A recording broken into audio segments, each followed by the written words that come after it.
My name's Jakob Gowin. I'm a general manager at Melia White House, which is part of the Melia Hotels International organisation.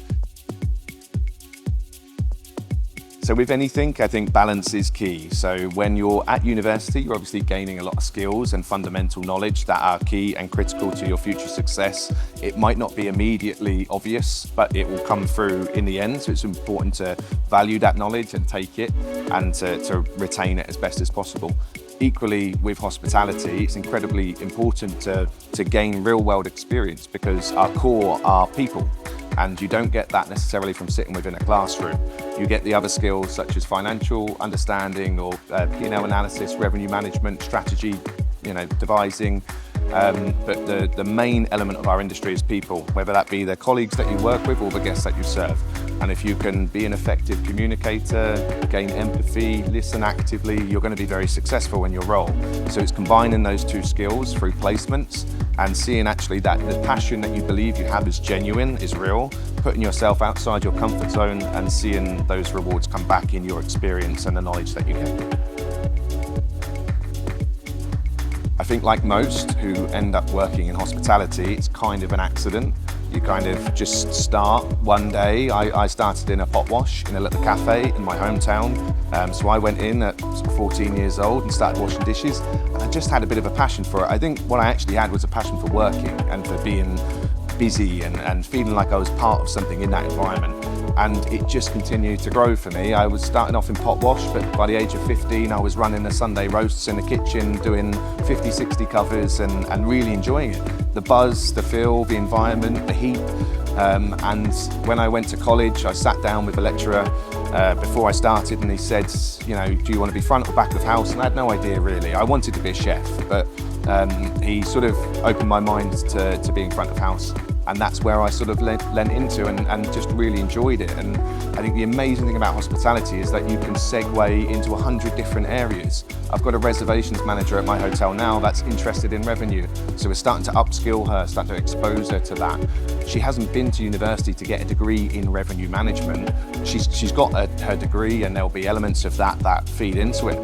But she can segue across through one hotel into a completely different division and gain that critical experience without first having to put herself at an exposed level where she's applying for a job and they have that expectation already that you have the knowledge. So we can do that.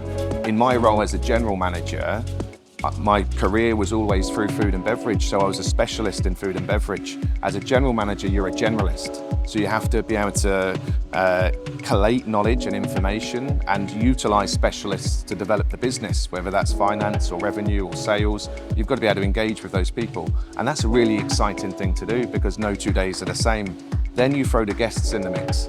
I've spent an hour on a phone call with a guest this morning, and initially maybe it was a complaint. In the end, good friends, and that's a rapport, that's a communication skill that you get over time, that no situation scares you or daunts you. You're a problem solver, you find resolutions. And this is something that you take great pride in and helps develop a lot of skills. So that's why I work in hospitality. It gives me a buzz. I still get the same buzz I used to when I was out on the floor, serving tables in a restaurant, just by speaking to guests every day. But it's also that wide variety I get. That's where it comes from. Well, I think from a career perspective, I've always been quite versatile in my location, and I think it's critical within hospitality. I've seen a decent level of progression because I've moved to where the opportunity is, whilst remaining loyal to a brand, so long as the brand is loyal to me. I think that endless loyalty is dangerous, that you pigeonhole yourself because you have to work for them or in that location. You should gain and feel that you're always gaining knowledge, experience. Financially as well, you should be secure. But you should always be mindful that you might be ready for the next opportunity, but it should feel uncomfortable. You shouldn't be sitting there waiting for someone to tell you that you're ready for the next step. Sometimes you need to put yourself out there and see if you float. If you sink, then it's a learning. That builds your resilience. Resilience comes from perspective, and that is how you create a good leader in the future. You have to fail. So there's been occasions in my career, like I went to Scotland and I only lasted 6 months in an operation up there. I was at a really critical point in my career where I was going from middle management to senior management. and couldn't quite adapt to the culture within that organisation. It was very different to what I was used to. So I lasted 6 months and I came back down and I started working for Radisson in Manchester, and I had a great career there for a couple of years and got a huge amount of experience from that. That then led me back into London, which opened up a whole new area of the industry. So the negative steps led to positive, and it's just retaining that level of resilience and that bigger picture mentality that, okay, you might be feeling a bit negative about it now, but those elements aren't your future. They don't define who you will be. They should just be equipping you to deal with pressure, or if you're uncomfortable or you're not happy working for someone, look at the reasons why. What do they do to you to make you unhappy, and make sure that you're not doing that to the next person. And that's where I think strong leadership skills are based. 3 main skills. So 100% resilience, because you need to be able to bounce back, that whole bounce back ability element. There are times when you can get it from multiple sides, whether you're dealing with guests that are unhappy. Some guests just want to watch the world burn. You can do whatever you want and it will never be good enough. And you kind of have to take that with sort of water off a duck's back mentality and bounce straight back onto the next guest. Communication, effective communication is critical.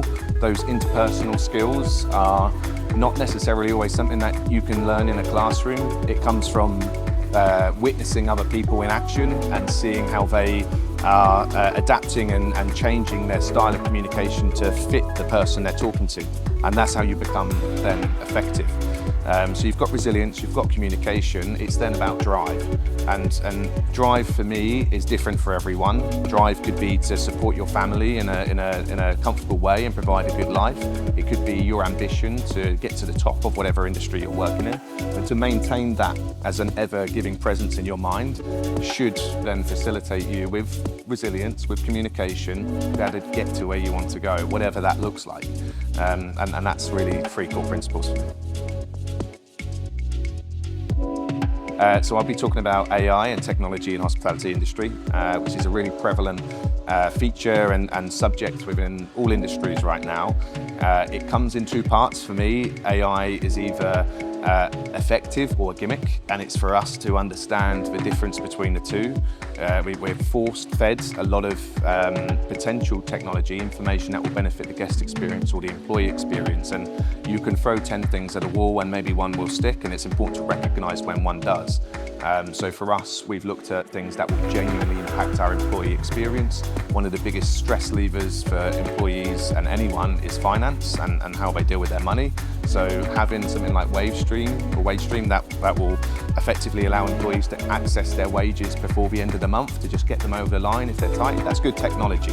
Things that help you sell your product, like VR headsets, okay, they might be good in the future. Right now, they're a little bit of a gimmick because once you're in the property, just go see the hotel or go see the room. So there's I guess, a bit of a bigger picture mentality that you've got to have on it. It's going to be useful, if not now, then it will be in the future. So you've got to adapt and you've got to adopt. And if you can do that, then you should get the benefit of both worlds. Hospitality is people to people, and we shouldn't forget that, and that's kind of our core.